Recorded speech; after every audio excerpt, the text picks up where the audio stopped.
Guys, এটা হলো পুলিশের গাড়ি, আর এই গাড়িতে কিছু মাতাল আসামি রয়েছে। যেমন এই বলদ আসামি বসে বসে বাঁশি বাজাচ্ছে, তার কোনো শাস্তির ভয় লাগে না। আর এদেরকে একে অপরের সাথে শিকল দিয়ে বেঁধে রাখে যাতে পালাতে না পারে। এদিকে বিড়াল আর কুকুর একসাথে বেঁধে রাখায় কুকুর রেগে বলে ওঠে,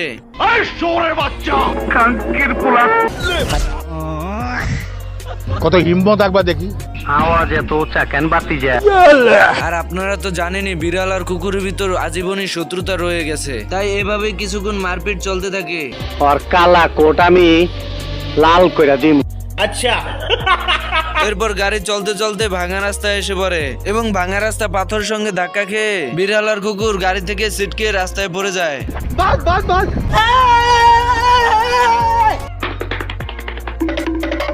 এভাবে দৌড়তে দৌড়তে হঠাৎ বিড়াল গাছের ফাঁকে আটকে পড়ে। এই বলদ দুটো জেলখানা থেকে পালিয়ে পাহাড়ের উপর চলে আসে হাতের শিকল খোলার জন্য, কিন্তু শিকল খুলতে গিয়ে নিজের পাহাড় ভেঙে পড়ে যায়। এরপর দুই বলদ চলে আসে হাতের শিকল বোম দিয়ে খোলার জন্য। তুমি কি পাগল হইলে না মাথা খারাপ?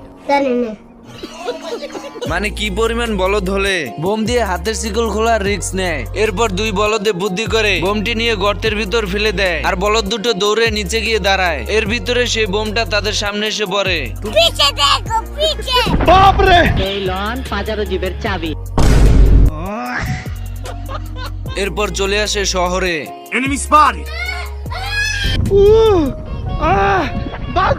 শহরে শিকল খুলতে এসে বিপদ দেখে পালিয়ে যায়। এরপর পরিবেশ একটু ঠান্ডা হতেই দুজন বেরিয়ে এসে কুকুর বিড়ালকে বলতে থাকে, প্লিজ ভাই একটা মালের নম্বর জোগাড় করে দে। আমার চ্যাটার মাল।